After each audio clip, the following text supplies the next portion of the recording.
bahwa nikmat tertinggi di surga adalah melihat Allah Subhanahu wa taala.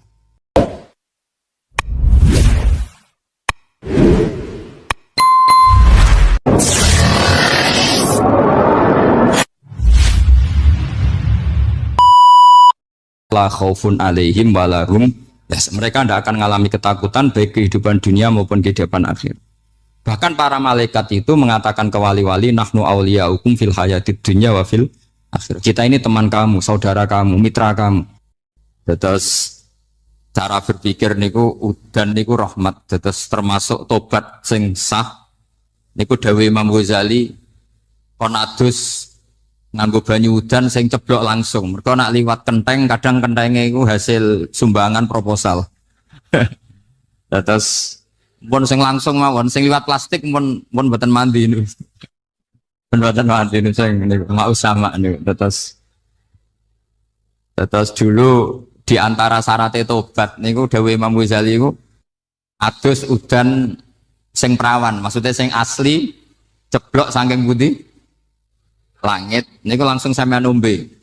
Nak tepak nggih tobat, nak mboten tepak nggih lara niku.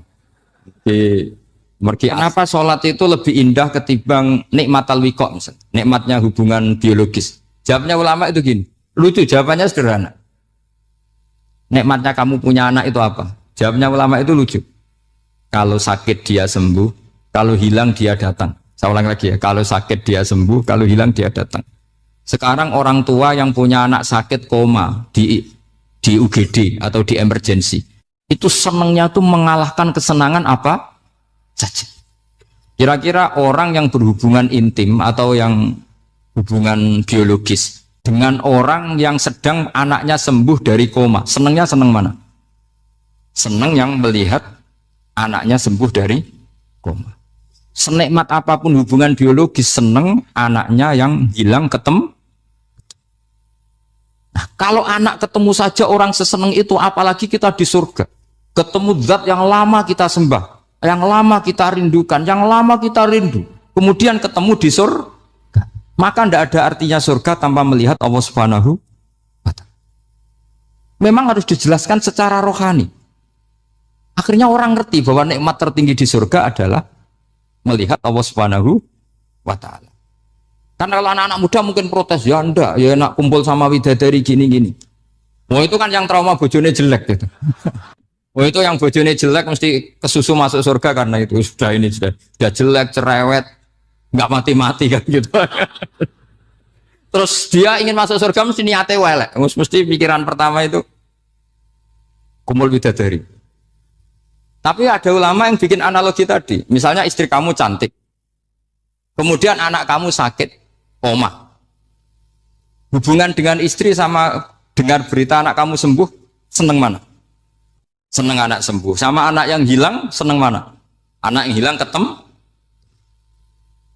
Maka terus ulama bisa menjelaskan itu. Kalau orang ketemu anaknya seseneng itu, apalagi ini ketemu Tuhannya yang bertahun-tahun disembah, kemudian tidak pernah melihat. Di surga itu nanti kita melihat Allah Subhanahu. Makanya Allah begitu bangganya mempromosikan surga. Surga itu apa? Surga itu wujuhu yauma idzin nadhirah ila rabbiha nadhirah, yaitu wajah-wajah berseri-seri dan melihat. Itu tanpa dijelaskan seperti ini Anda akan janggal, enaknya di mana? Tapi setelah dijelaskan detail gini oleh ulama, maka kita akan tahu an-ni'matul uzma sing enggak ada perbandingannya adalah nikmat masuk apa? Surga karena melihat Allah Subhanahu wa ta'ala. Ya jadi saya berkali-kali pokoknya minta sekali, hadil umat harus umat yang rasional, terutama dalam mengemban tauhid. Karena tauhid ini yang disebut kalimah. Sampai Allah mengistilahkan kepada Nabi Ibrahim itu waja'alaha kalimatam baqiyatan fi aqibi. Kalimat tauhid adalah kalimat yang akan abadi di anak cucunya Nabi Ibrahim.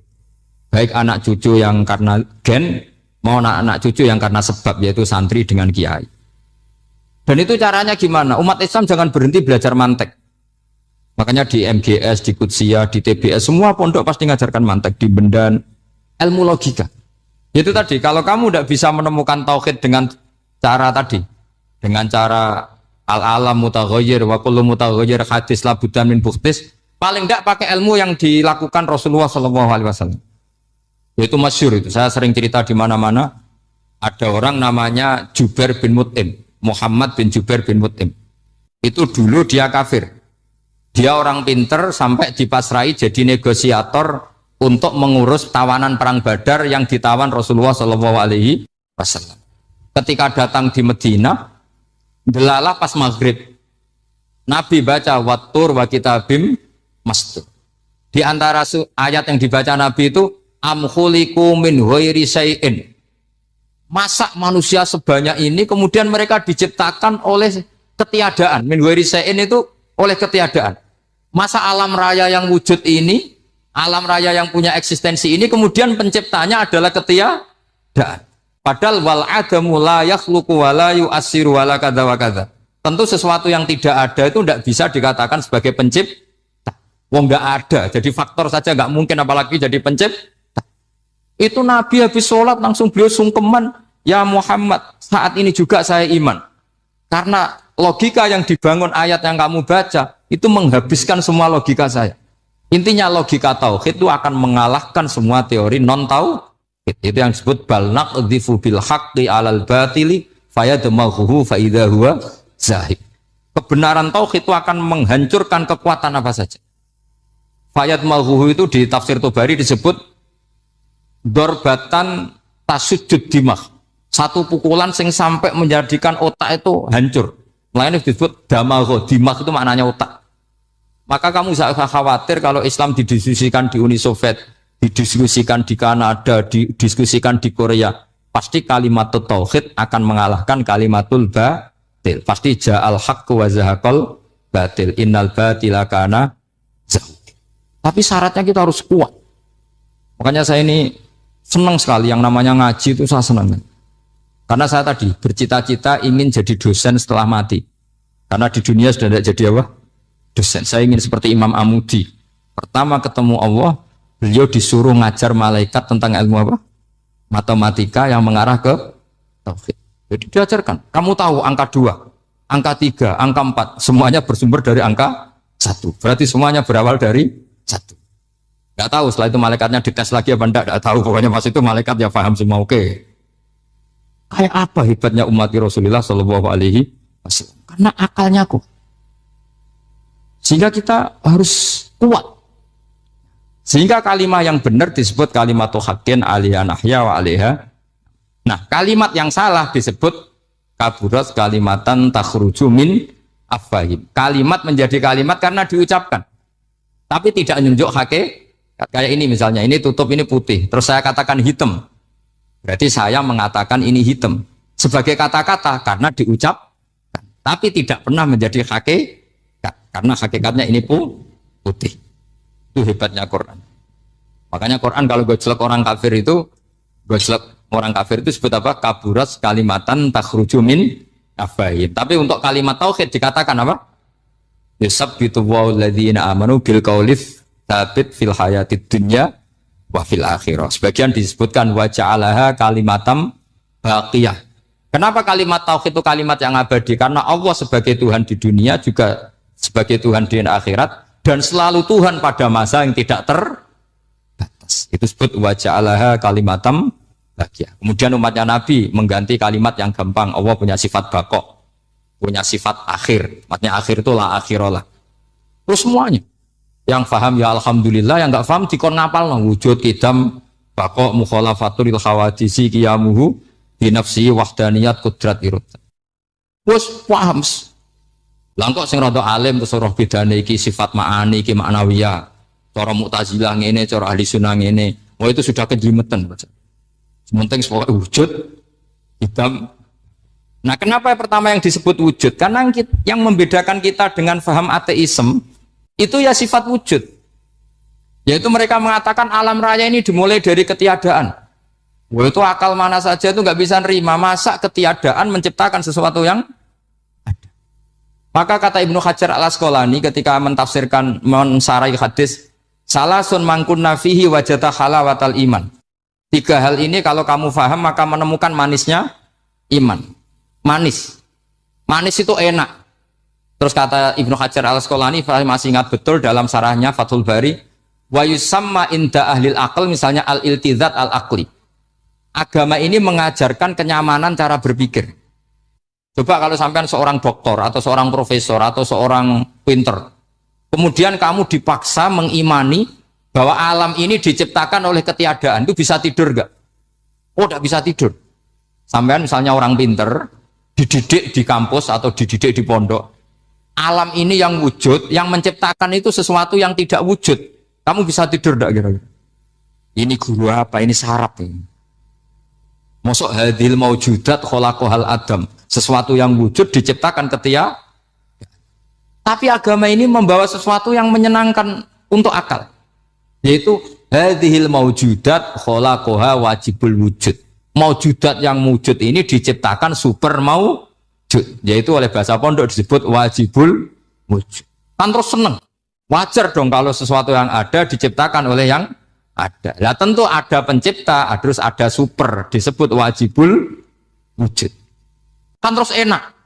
Nah, itu kata Ibnu Hajar al-Asqalani disebut wajadah halawatal iman. Sehingga kita tidak usah khawatir. Makanya saya itu termasuk orang yang nggak khawatir. Apapun rusaknya dunia ini, kacaunya dunia ini, akan kalah dengan kalimatut tauhid. Karena kalimat ini ketemu apa saja pasti menghancurkan. Yaitu disebut bal naqdhifu bil haqqi 'alal batil fayadmaghuhu fa idza huwa zahid. Kalimat hak ini akan menabrak apa saja. Dan yang ditabrak pasti hancur. Makanya sama tidak usah khawatir. Misalnya ada negara ateis di Cina, di Korea. Kita yakin asal yang diteliti itu agama Islam pasti menang. Nah yang susah kalau yang diteliti orang Islam. Itu susah. Karena yang copet kadang-kadang ya umat. Apalagi di negara mayoritas muslim. Nanti copetnya, premannya, koruptornya semuanya beragama Islam. Makanya kita hanya punya pilihan dua itu. Umat Islam dan Islam yang kumat itu dok. Kalau tidak umat Islam ya Islam yang kumat. Tapi kalau kalimat tauhid itu kalimat yang aman tak jamin. Tak jamin 100%. Sehingga saya itu kalau ditanya profesor Pak Bak, kalau suatu saat Indonesia jadi negara yang sangat terbuka, kemudian ada sekolah perbandingan agama, menurut Anda prospek Islam gimana? Saya jawab asal yang dikaji Islamnya bukan orangnya, pasti Islam tetap prospek. Asal yang dikaji apa? Islamnya bukan orangnya. Kalau orangnya ya Masya Allah. Itu tadi kalau tidak umat Islam ya Islam yang. Terus kalau matur nuwun sangat jenengan hormat teng Raden Asnawi. Beliau sekarang generasi keempat ya, wonten sing generasi ketiga. Nasab kula kepanggih Raden Asnawi teng Asnawi sepuh. Terus Raden Asnawi gak ada bah namine Abdullah Husnen, terus Ibu Ayu Sofia niku binti Asnawi sepuh. Kula buyut kula kandung damaran niku Hafsah binti Maksum bin Soleh bin Asnawi sepuh.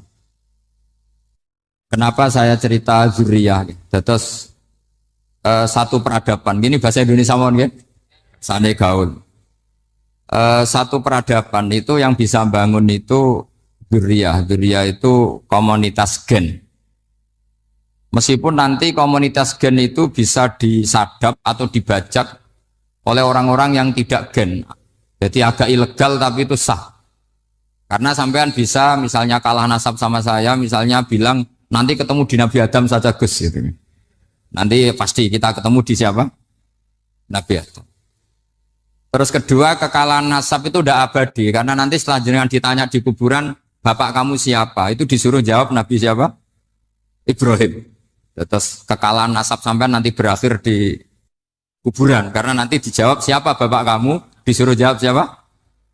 Nabi Ibrahim. Jadi yang punya bapak Karmen apa itu sudah selesai, sudah nggak dipakai lagi. Nanti pakai siapa? Nabi siapa? Ibrahim. Nah, kenapa saya cerita bahwa nasab gen itu akan disatukan oleh satu visi ilmiah yang objektif. Gini ku jawe Nabi Yusuf, wattaba'tu millata abai Ibrahim wa Ishaq wa Yaqub. Terus jawe Nabi Yusuf, maka nalana an nusyrika billahi min syai'. Jadi saya ngikuti leluhur saya. Ini dengerin ya, saya ngikuti leluhur saya, yaitu Nabi Yakub bin Ishak bin Ibrahim. Leluhur saya itu siapa? maka nalana an nusyrika billahi min syai', yaitu keluarga besar yang tidak pernah melakukan kemusyrikan. Ya, keluarga besar kami punya tradisi tidak pernah melakukan kemusyrikan. Dan bahkan itu dibahasakan tidak mungkin kita ini melakukan kemusyrikan. Maka nalana itu kira-kira kalau bahasa Indonesia itu kita ini tidak mungkin melakukan kemusyrikan. Nah, kenapa demikian? Itu berangkat dari logika yang permanen. Disebut yusabbitu Allahu alladziina aamanu bil qouli tsabiti fil hayatid dunya wa fil akhir. Logika permanen itu begini misalnya. Kita ini kan hidup dari bapak dari ibu terus sampai Nabi Adam. Kemudian setelah Nabi Adam ini berakhir, kemudian kita mau tidak mau berpikir Nabi Adam itu siapa? Terus diterangkan ternyata Nabi Adam itu satu makhluk hidup yang mulanya dari tanah. Lewat wahyu Allah, lewat titah Allah kun, kemudian jadi manusia yang bernama Adam. Sebelum Adam ada bumi, ada langit, ada cakrawala, macam-macam. Kemudian itu kita rumuskan lagi, asal usulnya adalah tidak ada. Adamiyun makhdun. Akhirnya kita tahu bahwa alam raya ini diwujudkan setelah dari tidak ada. Nah, tentu terus kita berpikir dari tidak ada menjadi ada itu pasti penyebabnya adalah sesuatu yang ada. Nah, yang ada itu disebut wajibil wujud. Karena wajibil wujud ini wujud sendiri, nggak ada saingannya. Karena Allah ada dan tidak ada pesaingnya. Maka kita ini berpikir nggak mungkin ada kekuatan manapun yang menyamai Allah. Sehingga nggak ada Yesus mungkin menyamai Allah, nggak ada Fir'aun, nggak ada Lata, nggak ada Uzza. Makanya disebut maka nalana an nusyrika billahi min syai'. Kita ini tidak mungkin melakukan kemusyrikan. Sama tidak usah tanya saya, Gus, tapi orang menjadi musyrik itu kan mungkin. Jawabannya itu tetap nggak mungkin. Kemusyrikan itu satu teori yang nggak mungkin. Tapi kalau orang musyrik itu mungkin. Yang membawa kita beliau banyak ke Korea. Saya itu beli pesolatan tuh bukan 1-2 sampai 2 kerdus, 3 kerdus. Itu mulai saya ngiai sampai sekarang. Tak bawa ke Sragen, ke Solo 3, termasuk tak bawa ke Korea. Jadi mungkin ya ini GR saya ngaji di sini itu barokahnya jualan pesolatan. Tapi bukan jualan yang cari laba enggak, karena tak gratiskan, tapi itu dagang akhirat lah kira-kira gitu. Jadi kalau saya masuk neraka kita era pantas bakul pesolatan kok masuk neraka gitu. Kayak itu enggak pantas itu. Karena saya termasuk orang ya yang cara berpikir itu optimis.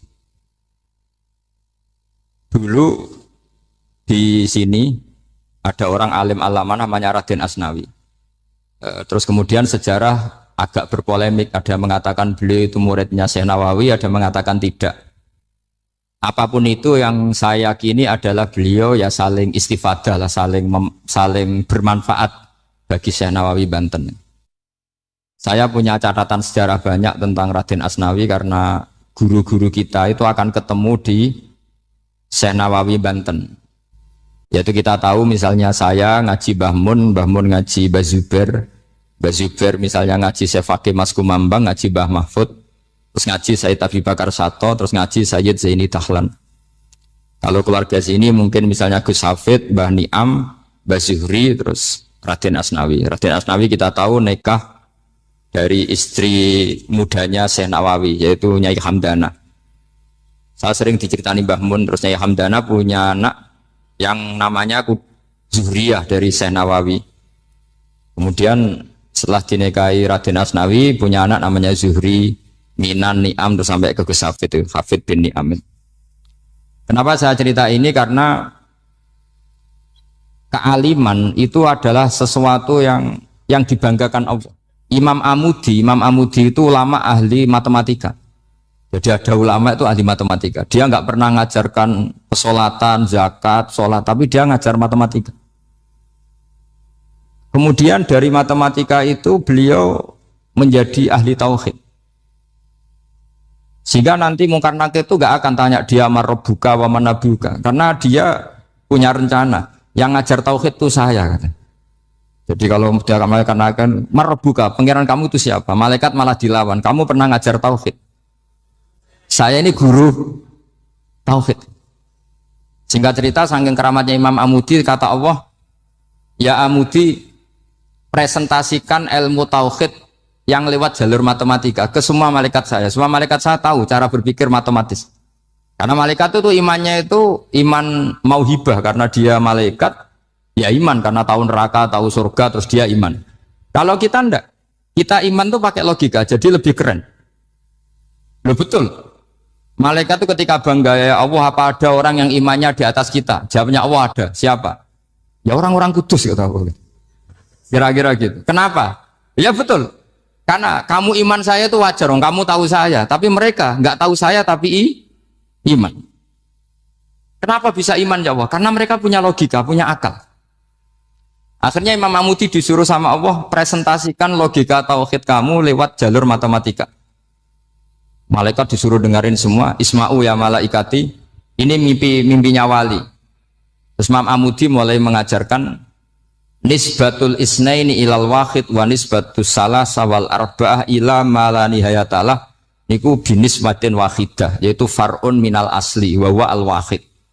Mbok angka sebanyak apapun 2, 3, 4 sampai 1 miliar itu nisbatnya ke angka 1 adalah nisbatul far'i ilal asli. Semuanya berasal dari 1. Maka hadhil awalim atau hadal alam ila ma la nihayatalahu, tetap semuanya ini cabang dari 1, yaitu wujud dari 1, yaitu Allah Subhanahu wa ta'ala. Sehingga semenjak itu ditiru sekian ulama. Akhirnya malaikatnya mantuk karena kepastian kalau Allah 1 yang diyakini malaikat itu sepasti logika yang dibangun orang-orang manusia ini, padahal tidak ngerti Allah Subhanahu wa ta'ala karena pakai akal. Sehingga di pondok itu orang harus ngerti mantek. Orang mantek itu ilmu yang jelimet tapi menyenangkan. Biasanya sing sinau ambek rokokan, sawangannya kayak filosof. Jadi paling gak agak paham dia alasan.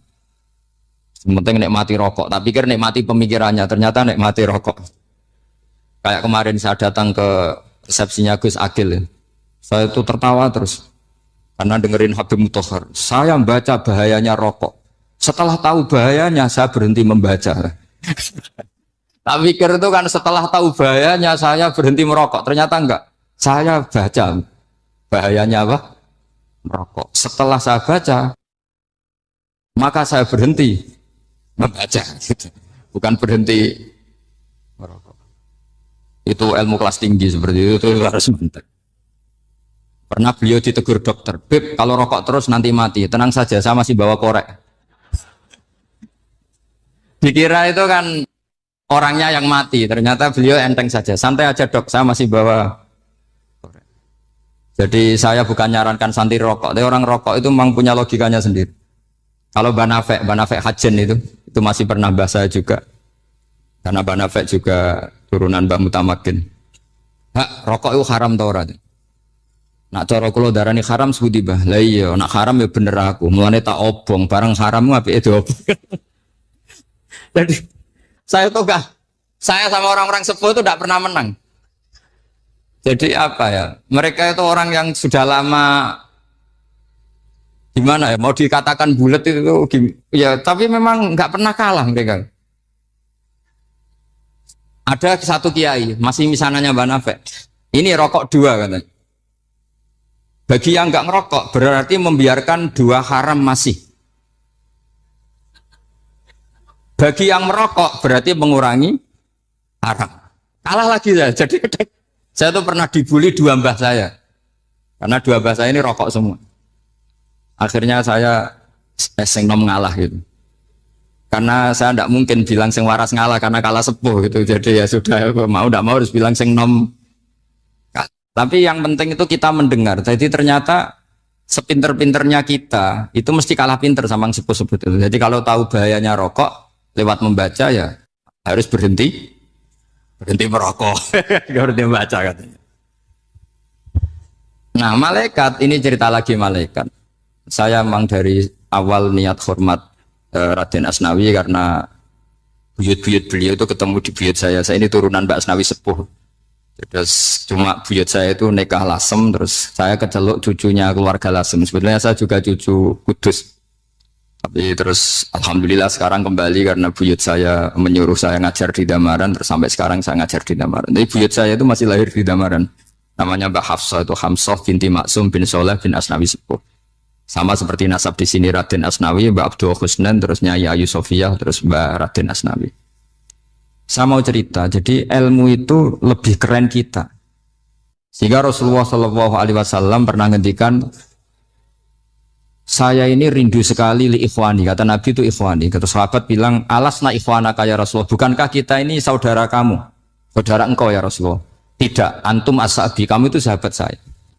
Siapa teman-teman kamu itu ya Rasulullah? Yaitu kaumun yang tidak melihat saya, kemudian iman kepada saya. Jadi mereka seperti kita semua di Kudus ini tidak melihat Rasulullah SAW, tapi iman sama Nabi. Dan ketika malaikat yubahi bikum malaika, Allah bangga dengan malaikatnya, membanggakan kita. Sampai malaikat tuh sentimen, kok bisa ya Allah? Ya karena tadi, kamu iman sama saya wajar. Karena kamu melihat surga, melihat neraka, melihat aras. Sementara orang Kudus coba ngelihat apa? Paling simpang 5. Apa simpang 7 itu? Tapi imannya nggak kalah dengan malaikat. Kenapa nggak kalah? Karena tadi, kita diajarkan bahwa nisbatul isnaini wassalasah wal arba'ah ila ma la nihayatalaha itu sama-sama nisbatul far'i ilal asli. Tetap yang asli adalah angka 1. Jadi nggak mungkin aslu hadhil asya nggak dari Allah itu, nggak mungkin. Tetap dari zat yang satu. Kemudian tentu ini bukan nisbatul walad ilal walid, anak ke bapak tentu enggak, tapi nisbatul khaliq sama makhluk. Tapi apapun itu pasti satu. Sehingga Imam Amudi akhirnya masuk surga lewat jalur itu. Tidak usah lewat pertanyaan man rabbuka wa man nabiyyuka. Kelasnya disuruh ngajar malaikat. Saya punya rencana jadi pengajar malaikat nanti itu kan. Jadi orang-orang Kudus yang dapat barokahnya Raden Asnawi nanti jangan mau kalau ditanya man rabbuka wa man nabiyyuka. Kelasnya itu harus apa? Jadi gurunya malaikat. Karena bapak kita Nabi Adam itu keren. Nabi Adam itu adalah orang yang disuruh Allah dipresentasikan, dibanggakan Allah di depan para malaikat. Ketika ada malaikat yang agak hasut, tapi itu tidak malaikat papan atas, malaikat yang kebanyakan. Itu kan agak gak terima Nabi Adam jadi apa? Khalifah. Sampai malaikat ini usul ataj'alu fiha mayufsidu fiha wasfikut. Makanya kalau saya protes sama malaikat itu malaikat yang ini, bukan Jibril sama Israel. Kalau protes Israel bahaya, bisa dihabisin. Saya pernah ditanya seorang kiai, Gus, jenengan gojlok malaikat kok berani? Ya karena malaikat yang jenis ini pernah gojlok Nabi siapa? Adam. Nggak percaya kalau Nabi Adam itu layak mimpin, sampai protes ataj'alu fiha may yufsidu fiha wasfikut. Tapi apa yang terjadi? Allah mengajarkan satu ilmu di Nabi Adam, kemudian disuruh meresentasikan. Qala ya Adamu ambihum bi asma'ihim. Adam, coba kamu presentasikan ilmu kamu. Karena Nabi Adam fasih mempresentasikan ilmu, kata Allah, kamu bisa enggak sepinter Nabi Adam? Enggak bisa ya Allah. Makanya sudah saya bilang, ini a'lamu malah, saya lebih tahu siapa yang layak mimpin. Jadi layak mimpin itu pertama harus kuwatul ilm, ilmunya itu harus kuat.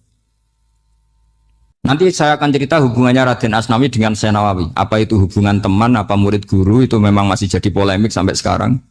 Kalau saya ya keyakinan saling istifadah. Ini bahasa netral, tidak murid guru tapi saling apa? Istifadah.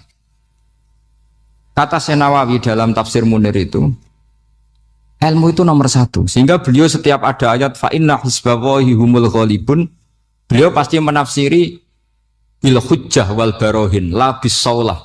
Saya masih ingat betul takbirnya, memang saya hafalkan. Tapi bukan untuk modal pidato, bukan modal sebagai wong alim. Kalau pidato gampang. Pidato itu semua orang bisa. Kalau jadi orang alim itu tidak gampang. Lebih susah lagi wong alim berpidato. Itu kalau nggak pernah mbah saya tidak mau. Karena memang saya terkenal nggak suka pidato. Satu memang nggak bisa. Nomor 2 tidak ingin. Nomor 3 ya rugi. Karena pidato itu nasib-nasiban. Kalau nasib baik kamu tidak paham itu, wah Gus Bak ilmunya tinggi sehingga kita tidak paham itu kalau nasib baik. Kalau nasibnya ada baik, nak ngendikan bulat sama itu tepat-tepatan. Dan Syekh Nawawi itu benar, Raden Asnawi juga benar, semua guru-guru kita benar. Karena agama ini sebetulnya bukan masalah negara, tapi masalah logika yang sehat. Uni Soviet itu pernah mengkooptasi Uzbek, Ceknya, Tajikistan. Itu 100 tahun. Orang dipaksa ateis. Tapi orang-orang Uzbek, saya sering ketemu lama Uzbek, kadang ketemu di Korea, kadang di Malaysia. Orang-orang Uzbek itu punya basement di bawah tanah. Kemudian di bawah tanah ini mereka ngajarkan tauhid. Ngajarkannya ya gampang. Misalnya, ini sesuatu yang ada. Ya ini. Ini ada penciptanya enggak? Ya ada. Siapa? Tukang katanya. Yang penting itu enggak ada logika bahwa sesuatu yang ada disebabkan oleh ketiadaan.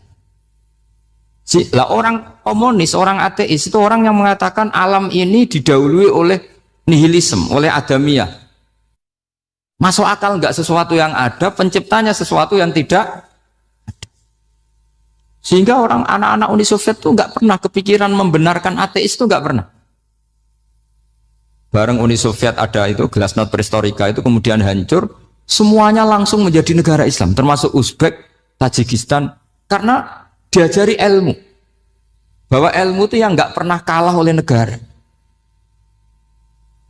Sehingga saking pedenya Rasulullah SAW ketika Sulhul Hudaybiyah, ini agak jelimet tapi gampang dicerna. Sulhul Hudaybiyah itu satu perjanjian yang semuanya merugikan Rasulullah. Yaitu kalau orang kafir masuk Islam disuruh kembalikan ke kafir, karena kafir itu bagi mereka habitat, Islam itu hal yang baru. Tapi kalau orang Islam menjadi kafir nggak boleh kembali Islam, berarti kembali ke habitat. Semua perjanjian itu merugikan. Sampai masyhur Sayyidina Umar protes ke Rasulullah, jenengan masih nabi. Itu kan ekstrim tanya. Jenengan sampai sekarang masih nabi. Ya, saya masih nabi. Kenapa tanya demikian? Karena semua perjanjian merugikan Islam, menguntungkan orang apakah? Semua sahabat sebetulnya persis Sayyidina Umar protes, kecuali Abu Bakar. Lama-lama akhirnya di antara perjanjian itu berbunyi begini. Tapi saya minta satu hal. Orang boleh mendiskusikan Islam tanpa tekanan. Itu saja permintaan Nabi. Orang boleh mendiskusikan Islam secara bebas, tidak tertekan. Karena orang-orang kafir melihat itu hal yang biasa. Ya nggak masalah Muhammad. Akhirnya orang diskusi. Islam itu apa sih? Islam itu orang yang menuhankan Allah. Allah itu siapa? Zat yang menciptakan langit dan bumi. Lama-lama orang kafir berpikir, wah keren. Tuhannya Muhammad bisa bikin langit dan bumi. Nggak kayak Tuhan kita, malah kita yang bikin. Jadi mulai debat itu mulai. Terus ada yang cerita lagi. Saya pernah loh nyembah Lata, pas itu dikencingi luwak. Masa ailahun yabulu ali sa'laban, masa Tuhan kok dikencingi luwak? Yang agak-agak ahli kitab ya diskusi lagi. Wah kayaknya Yesus tidak Tuhan. Masa Tuhan kok kelaparan, lemes, wah repot nanti. Jadi makanya Allah ketika gojlok wa ummuhu siddiqah kana yakulani ta'am. Mal masih ibnu Maryam illa rasul qad khalas min qablihir rusul wa ummuhu siddiqah kana yakulanit. Coba paradok enggak misalnya. Kamu didolani Nabi Isa terus ketok lemes. Kenapa Tuhan? Saya agak sakit keroi dulu. Kan enggak kebayang itu. Punya Tuhan yang sakit setelah makan sehat terus. Kan enggak kebayang seperti itu. Ketika Nabi punya konsep Tuhan, Tuhannya Muhammad itu siapa?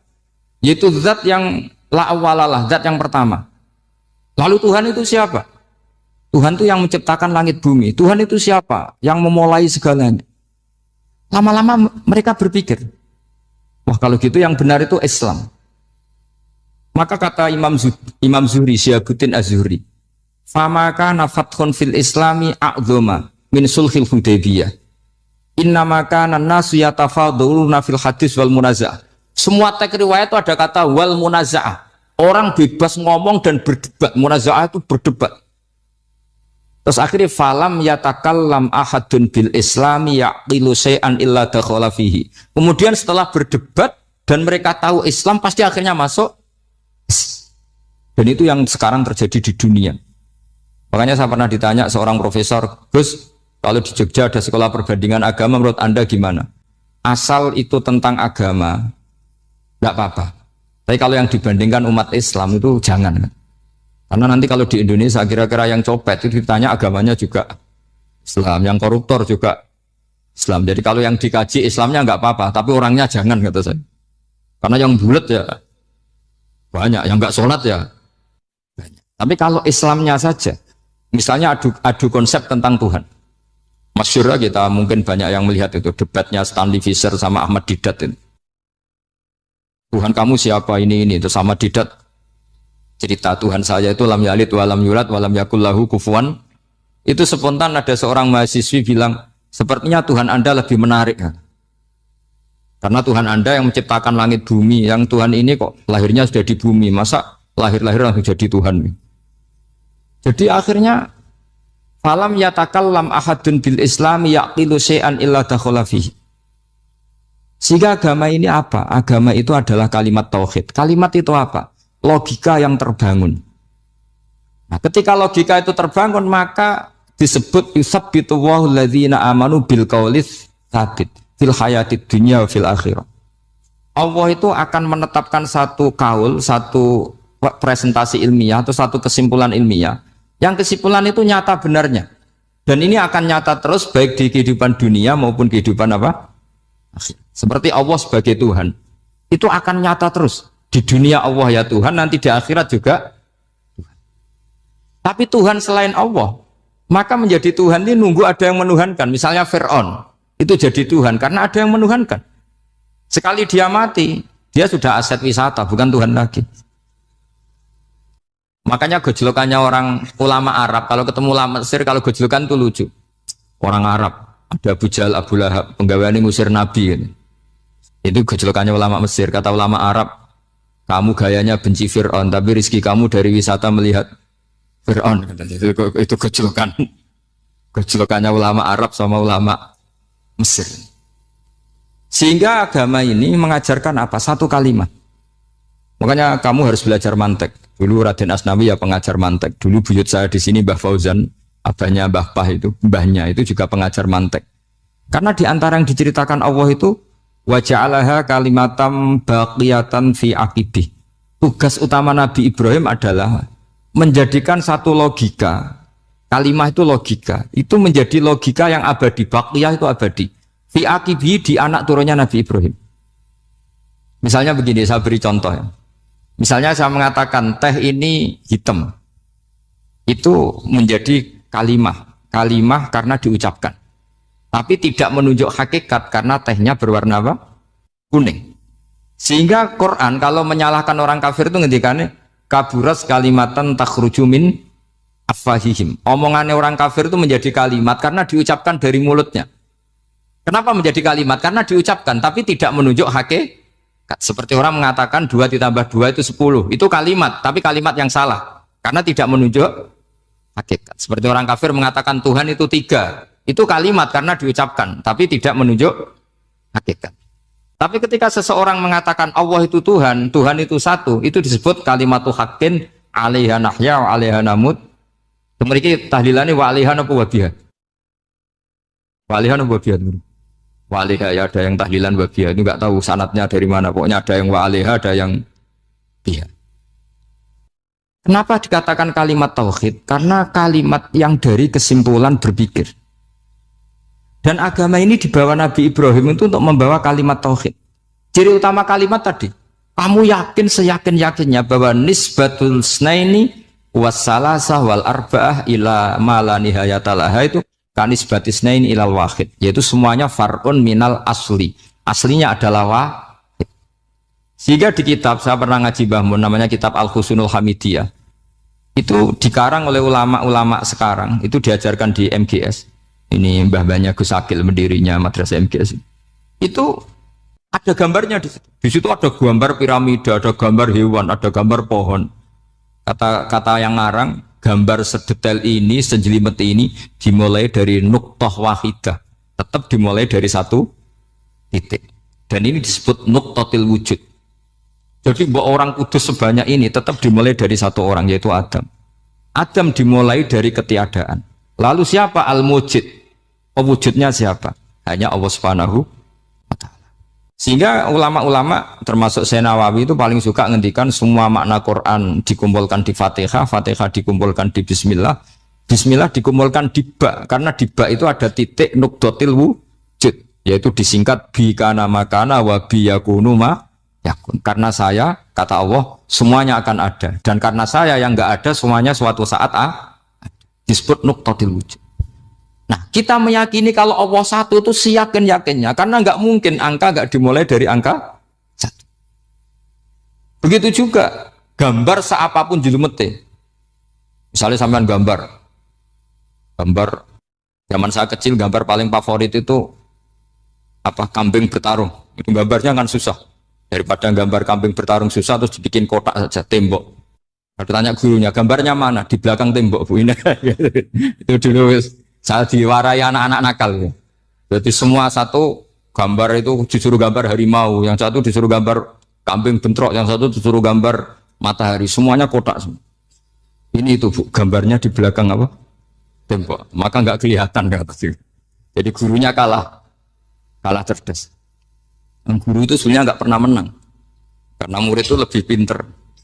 Itu teman saya dulu kalau ngaji itu, kalau tes itu ngerpek baca. Gurunya marah, kamu tes kok baca? Enggak ngerpek Bu, ini belajar di kelas. Katanya belajar kapan saja, di mana saja. Acuh. Jadi apa ya, orang itu kadang yang salah itu lebih masuk akal kadang-kadang ini. Saya teruskan ya supaya ini dapat barokahnya Raden apa? Asnan. Saya mohon sekali ya, kalimatul haqqin itu harus kamu jaga. Caranya jaga ya tadi. Kalau kamu tidak bisa ilmu mantek, misalnya al-alam mutaghayyir wa kullu mutaghayyir hadis la budda min muhdits, itu kan jelimetan. Pakai saja teori umum bahwa gambar apapun jelimetnya itu dimulai dari satu titik. Karena nggak bisa, nggak dimulai dari satu titik. Maka alam apapun jumlahnya nggak terhingga, tetap dimulai dari al-wahidul qahar, yaitu satu titik. Yaitu dalam konteks tauhid tentu itu Allah Subhanahu wa ta'ala. Sehingga Nabi Ibrahim itu orang paling sukses bikin waja'alaha kalimatam baqiyatan fi aqibi. Terus Nabi Muhammad begitu, sahabat gitu, sampai kita sekarang diajari ilmu mantek. Ilmu mantek itu logika yang enggak terbantahkan. Karena mau tidak mau. Kata Imam Syafi'i, fa innal uqula muttarratun ila qabulil haq, karena akal akan dipaksa menerima kebenaran. Dan itu yang terjadi di Uni Soviet. Dikoptasi 100 tahun untuk berfaham ateis, dilawan oleh ilmu, tetap menanamkan ilmu tauhid, ilmu mantek. Ketika Uni Soviet secara politik runtuh, semuanya menjadi muslim, termasuk negara-negara yang dulu dikoptasi. Maka kamu tidak usah kecil hati di Indonesia, apapun rusaknya negara ini, asal kita cara bertauhid benar, insya Allah tetap meninggal husnul khotimah. Karena sudah janjinya Allah, yusabbitu walladzina amanu bil qaulits tsabit. Sing jelas itu nomor satu tuh al qaulits tsabit. Memang itu logika yang masuk akal. Jadi jangan kira semua orang ditanya marabbuka, ndak. Banyak ulama yang enggak ditanya, masyhur itu dalam cerita keramat-keramat. Ada guru tauhid ngajarin tauhid. Setelah ditanya mungkar nakir, Imam Malik datang. Kamu nanya ini, man rabbuka man nabiyuka, kamu tahu ini guru Ummul Barohin yang tukang ngaji tauhid. Guru tauhid kok ditanya apa? Malaikatnya enggak jadi tanya. Dan saya percaya cerita-cerita seperti itu karena secara umum itu ala inna auliya Allahi la khaufun alaihim walahum yahzanun lahumul busyra fil hayatid dunya wa fil akhir. Artinya kalau wali itu kok ditanya mungkar nakir berarti ngalami ketakutan. Karena di situ kan digambarkan mungkar nakir itu sewangar, bawa godam. Kalau yang tanya nggak bisa dipukul sampai ajur sak walang-walang. Pokoknya ceritanya kan seru seperti itu. Nah itu kalau betul begitu terus ayat la khaufun alaihim walahum yahzanun kayak apa? Makanya dalam kitab Nashihul Ibad itu ada cerita ini. Sampean boleh nggak sependapat dengan saya, tapi semoga nasib sampean nanti digebuki malaikat. Karena orang itu akan mengalami seperti yang dirasakan. Anak indadzoni abdibi. Saya tidak bayangkan akan mengalami itu. Makanya saya ini ngajar tauhid terus. Paling tidak kalau ditanya marabbuka man nabiyuka, sampean tahu profesi saya. Saya ini pengajar tauhid. Dan biji saya 9. Dulu saya di MGS, kalau ada teman bijinya tauhid kok 4, segala ahli swarga, tauhidnya jeblok. Dari kalau bijinya 4, segala ahli swarga, tauhidnya apa? Jeblok. Tapi yang bijinya 9, ya ahli swarga, tauhidnya itu Saya dulu bijinya 9. Terus 9 terus sampai tamat. Karena nggak ada biji 10. Karena kalau 10 itu kan terlalu sempurna, nggak baik lah manusia kok sempurna gitu. Jadi udah 9 aja kan. Tapi sebetulnya pantasnya ya dapat 10. Bemergo saake, bemergo tenan nggak tahu saya. Di Nasaihul Ibad itu ada cerita gini dan saya percaya itu. Di sarahnya itu. Juga di sarah apa itu yang disarahi Senawawi itu. Pokoknya saya kalau ingat Raden Asnawi pasti ingat Senawawi. Saya tidak memastikan apa murid guru apa saling istifadah, yang jelas itu teman dekat, teman fil ilm. Sayyidina Ali itu pernah minta kasaf sama Allah. Saya percaya tidak semua orang ngalami marbuka ditanya itu. Ya Allah, saya minta kasaf itu ngerti alam gaib. Ingin tahu Umar. Jadi diam-diam Sayyidina Ali itu ya mangkal sama Sayyidina. Wong kok keras ngon. Angger wong kok tahu disentak. Jajal wani nyentak malaikat Tora itu kata Sayyidina. Jadi dia minta kasaf karena kenangannya dia melihat Umar itu semua orang pernah disentak sama Sayyidina Umar itu. Sayyidina Ali minta kasaf, ya Allah saya ingin melihat Umar menghadapi mungkar nakir. Masih garangkah apa enggak? Itu dah itu tidak. Minta kasaf. Pas kasaf beliau bangun dari kubur duduk. Dilihat sama Sayyidina Ali ini ngalami kasaf. Sama ndak usah tanya. Enggak wali kok tanya. Ya sudah pokoknya percaya aja. Akhirnya malaikat mungkar nakir datang. Itu di situ digambarkan matanya itu kalkidril mughalla kayak apa itu panci yang dibakar. Wah, soal seru. Semua nang Sayyidina Ali. Baru ini kamu akan takut gitu. Tapi ternyata enggak. Umar bangkit disentak orang tua itu. Kamu tahu menghadapi siapa? Yang sopan. Sontak. Kaget malaikatnya itu karena enggak pernah ngalami disentak. Mungkin itu pertama. Kaget. Memangnya kamu siapa? Saya ini teman kekasih Tuhanmu. Saya yang diandalkan temannya sebenarnya bukan dia. Ana sohibu habibillah. Saya ini temannya kekasihnya Allah. Jadi dia mengandalkan temannya sebetulnya bukan mengandalkan dirinya. Oh kamu temannya Nabi Muhammad? Iya saya Umar temannya Nabi Muhammad. Kamu harus hormat sama temannya kekasih Allah. Terus mulai itu. Akhirnya matur Allah. Ya Allah. Apakah prosedur seperti ini bisa dinego? Sama Allah. Oh iya katanya. Kamu kalau menghadapi kekasih saya ya jangan seperti itu katanya. Semenjak itu beliau sopan santun dua mungkar nakir itu. Jadi ini berita gembira. Jadi sebetulnya itu enggak. Tapi kita ini kan enggak punya nyali nyentak mungkar nakir. Semoga dengan gelar kita doktor tafsir, doktor tauhid gitu. Atau paling enggak guru kutsiyah tauhid gitu. Atau siswa terbaik dalam materi tauhid itu harus kamu bawa status. Jadi jika nanti ini saya ranking 1 tauhid masa masih ditanya marbuka waman nabi. Dan itu menurut saya sah. Sama nggak usah protes takbirin tiga, susah usah takbiran. Pokoknya takbirnya adalah wali-wali itu la khaufun alaihim walahum. Yes, mereka tidak akan mengalami ketakutan baik kehidupan dunia maupun kehidupan akhir. Bahkan para malaikat itu mengatakan ke wali-wali nahnu auliyaukum fil hayatid dunya wa fil akhir. Kita ini teman kamu, saudara kamu, mitra kamu. Masa mitra kok nutui itu kan nggak fair. Dan menurut saya paling efektif itu apa? Kamu harus punya rumus tauhid kayak Imam Amudi menemukan Tuhan. Imam Amudi itu menemukan Allah itu lewat ilmu matematika. Dan itu Allah saking senengnya disuruh ngajari para malaikat. Wa ya malaikati isma'u. Kamu harus mendengar, ini orang alim saya yang ahli matematika. Tapi justru itu ngerti bahwa asal usul alam itu minal wahidil qahar. Dari zat yang satu. Akhirnya Imam Amudi mulai ngajar tuh. Nisbatus naini wassalah sawal arba'a ila ma nihayatalaha iku kabeh iku far'ul wa